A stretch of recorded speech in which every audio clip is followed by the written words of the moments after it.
Contract में और delay हो सकता है। पहले के तय टाइम के अनुसार ये डील इस साल के आखिर में मतलब दिसंबर में होना था, लेकिन साल खत्म होने को है। फाइनल कॉन्ट्रैक्ट के बारे में कोई न्यूज नहीं है। एलसीए तेजस की एफओसी वेरिएंट डिलीवरी को लेकर फाइनल डील में क्यों लेट हो रहा है आपको डिटेल्स में बताऊंगा। जानने के लिए आप आखिर तक की वीडियो को देखते रहिए। दोस्तों, इस साल की जुलाई में रिपोर्ट था इस साल की दिसंबर तक 39,000 करोड़ में 83 एलसीए तेजस का ऑर्डर दे दिया जाएगा। 83 में से 10 ट्रेनर जेट होंगे, बाकी नॉर्मल जेट होंगे। जब फाइनल डील होगा तब से 3 साल के अंदर पहला जेट मिलना था। 5 साल के अंदर इंडिया को सारे 83 तेजस मिल जाने थे। इस डील से इंडिया की लोकल इंडस्ट्री को काफ़ी फायदा होना था। इसके साथ इंडिया में multi tiered defence industries ecosystem बनता।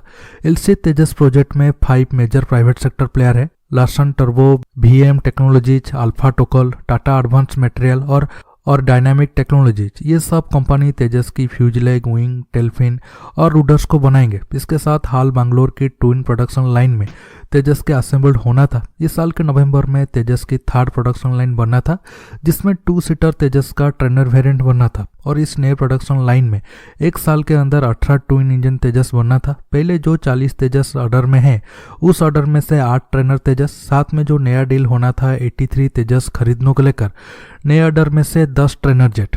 लेकिन अब तक ऐसा कोई न्यूज नहीं है 3rd प्रोडक्शन लाइन बना है या फिर नहीं बना है। इसी वजह से नया 83 तेजस ऑर्डर अब तक कंफर्म नहीं हो पाया है। इसके पीछे वजह कोरोना के कारण लॉकडाउन तो है ही, साथ में ये हमारा एलसीए तेजस के लिए पोर सप्लाई चेन को भी एक्सपोज कर रहा है। देखिए, अब मीडिया रिपोर्ट के मुताबिक इसी साल के मार्च से अब तक एचएल सिर्फ 2 एफओसी वेरिएंट तेजस को बना पाया है, लेकिन प्लान था 2021 मार्च तक 8 एफओसी वेरिएंट तेजस बनाने के लिए। इंडियन एयरफोर्स की तरफ से एचएल को कहा गया था तेजस का कुछ component, airframe, internal electricals, mechanicals और कॉस्मेटिक पार्ट इंटरचेंजेबल हो, ताकि फ्यूचर में तेजस के अपग्रेडेशन में आसानी हो।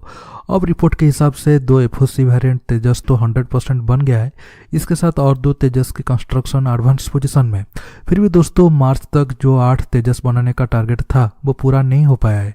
देखिए, तेजस प्रोग्राम वैसे भी तो काफ़ी लेट हुआ है, क्योंकि हमारे सिस्टम में बैठे लोग कंफ्यूज थे हम खुद प्लेन देश में बनाएं या फिर बाहर से ऑर्डर करें। अब जब सब कुछ फाइनल हो गया है, फिर भी लेट करना ठीक नहीं है। मेरे हिसाब से खुद प्राइम मिनिस्टर को तेजस प्रोग्राम को देखरेख करना चाहिए, ताकि कुछ भी प्रॉब्लम आए तो तुरंत सॉल्व किया जा सके।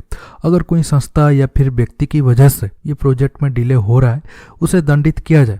हमारा सेना और सरकार खुद कह रहे हैं आने वाले 10-15 साल के अंदर इंडिया 300 के आसपास तेजस जेट को इस्तेमाल करेगा।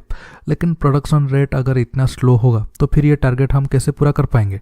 इसके साथ हम तेजस को दूसरे देशों को बेचना भी चाहते हैं, लेकिन जब हम खुद अपनी ज़रूरत के लिए सही टाइम पे जेट को बना नहीं पा रहे हैं, तब दूसरे देशों को तेजस जेट का एक्सपोर्ट करने की बात करने में कोई फायदा नहीं है। अब उम्मीद किया जा रहा है कि अगले साल होने वाले एरो इंडिया में 83 तेजस के लिए फाइनल कॉन्ट्रैक्ट एचएल को मिल सकता है। दोस्तों, आज के टॉपिक में बस इतना ही। आपको ये वीडियो कैसा लगा नीचे कमेंट बॉक्स में कमेंट करके बताइए। दोस्तों, ये वीडियो को ज़्यादा से ज़्यादा लाइक शेयर करने के साथ साथ आप मेरे चैनल को सब्सक्राइब करना मत भूलिए, और सब्सक्राइब बटन के पास जो बेल आइकन है